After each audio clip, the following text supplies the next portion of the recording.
కాసేపట్లో వైసీపీ శాసనసభాపక్ష సమావేశం జరగనుంది. కేంద్ర కార్యాలయంలో ఎమ్మెల్సీలు, ఎమ్మెల్యేలతో మాజీ సీఎం జగన్ సమావేశం జరగనుంది. అసెంబ్లీ సమావేశాల నేపథ్యంలో అనుసరించాల్సిన వ్యూహంపై ఎమ్మెల్సీలు, ఎమ్మెల్యేలతో జగన్ చర్చించనున్నారు. దీనిపై మరింత సమాచారం మా ప్రతినిధి రమేష్ అందిస్తారు.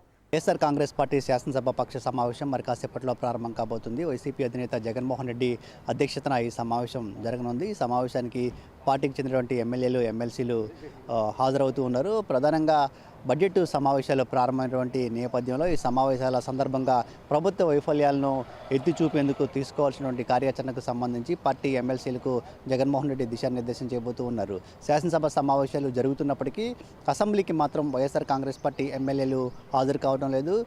జగన్మోహన్ రెడ్డికి ప్రతిపక్ష నేత హోదా ఇవ్వాలంటూ వైఎస్ఆర్ కాంగ్రెస్ పార్టీ గత కొన్నాళ్ళుగా డిమాండ్ చేస్తూ ఉంది. ఈ నేపథ్యంలోనే శాసనసభ సమావేశాలను వైఎస్ఆర్ కాంగ్రెస్ పార్టీ ఎమ్మెల్యేలు బహిష్కరించారు. అయితే శాసనమండలి సమావేశాలకు మాత్రం వైఎస్ఆర్ కాంగ్రెస్ పార్టీ ఎమ్మెల్సీలు హాజరవుతూ ఉన్నారు. ఈ నేపథ్యంలో శాసనమండలిలో ప్రభుత్వ వైఫల్యాలకు సంబంధించి శాసనమండలిలో ప్రభుత్వాన్ని నిలదీయాలని కూడా ఎమ్మెల్సీలకు జగన్మోహన్ రెడ్డి ఈ సమావేశంలో దిశానిర్దేశం చేయబోతున్నారు. ప్రధానంగా కూటమి ప్రభుత్వం అధికారంలోకి వచ్చిన తర్వాత ఎన్నికలకు ముందు ఇచ్చినటువంటి హామీలు అమలు విషయంలో ప్రభుత్వం విఫలమైందంటూ కూడా వైఎస్ఆర్ కాంగ్రెస్ పార్టీ ఆరోపిస్తుంది. ఈ నేపథ్యంలో కూటమి ప్రభుత్వ వైఫల్యాలపైన శాసనమండలి వేదికగా పోరాటం చేయాలని పార్టీ ఎమ్మెల్సీలకు జగన్మోహన్ రెడ్డి దిశానిర్దేశం చేయనున్నారు. మరోవైపు కూటమి ప్రభుత్వం అధికారంలోకి వచ్చిన తర్వాత మెడికల్ కళాశాలను ప్రైవేట్ పరం చేయాలంటూ తీసుకున్నటువంటి నిర్ణయానికి వ్యతిరేకంగా వైఎస్ఆర్ కాంగ్రెస్ పార్టీ ఇప్పటికే పోరాటం చేస్తుంది. ఈ నేపథ్యంలో శాసనమండలిలో కూడా మెడికల్ కాలేజీల ప్రైవేటీకరణ అంశంపైన ప్రభుత్వాన్ని నిలదీయాలంటూ కూడా ఎమ్మెల్సీలకు మాజీ సీఎం జగన్మోహన్ రెడ్డి దిశానిర్దేశం చేసే అవకాశం ఉంది. ఇక ఇటీవల కాలంలో తిరుమల లడ్డు అంశం అనేది